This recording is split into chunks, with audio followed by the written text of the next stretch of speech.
Hello and welcome to Rehab Chronicles.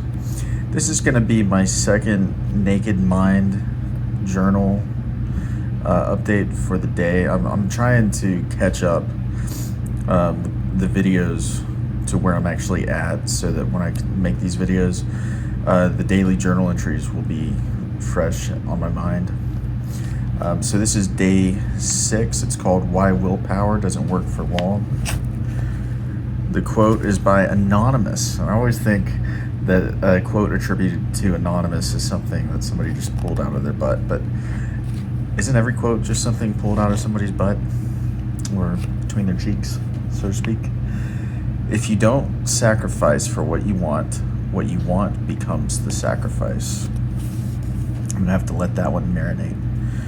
So let's start off with how willpower is designed. She says, for our purposes, we will specifically define willpower as using conscious mental energy or effort to stop doing something, like drinking, or start doing something, like exercise.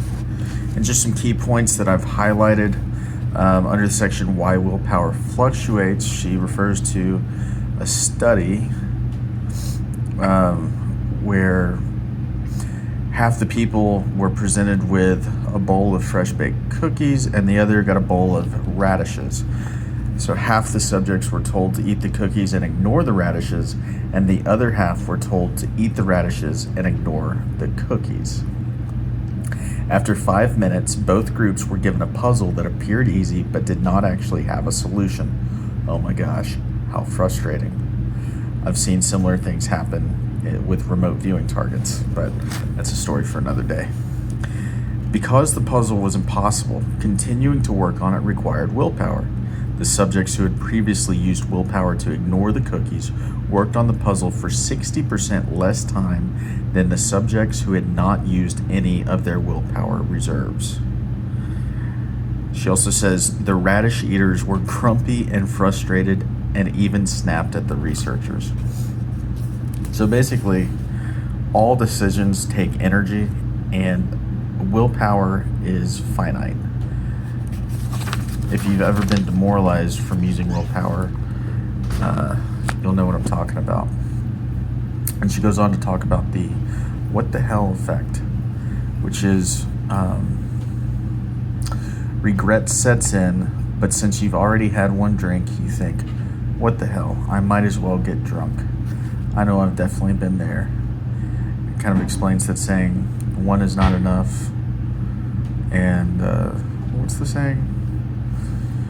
2 is too many, something like that. Clearly, willpower is not the answer as long as your cognitive dissonance around drinking remains firmly embedded in your mind. As long as there are two competing ideas, to drink or not to drink, you will struggle and expend energy trying to resist those subconscious messages using your conscious logic. Okay, the journal prompts for question number 1. Your experience, willpower. When do you have the least amount of willpower? When you are tired, bored, lonely, hungry, angry? There's more to it, but all I wrote down was when the substance is in the palm of my hand, also when angry. And with alcohol, it's always in the palm of your hand. Even if all you've got is quarters you found in your couch, you can still go to the store and get beer almost anywhere you are. All right. Journal entry number 2, anchor in your learning. Write down some of the things you've learned so far in this experiment. I wrote, I've learned why willpower alone is so demoralizing upon failure. Why I coped by embracing failure. Just have a drink. Don't resist, my mind says. I've learned to question beliefs and challenge them. And in the interim, pray for my desire to be taken away. I learned that I am not powerless over alcohol, after all. At least so long as I don't take that first drink. And I will leave it at that, and maybe upload a quick video to recap some of the events of tonight and what I'm grateful for. Tonight was a very good night. Thanks for watching.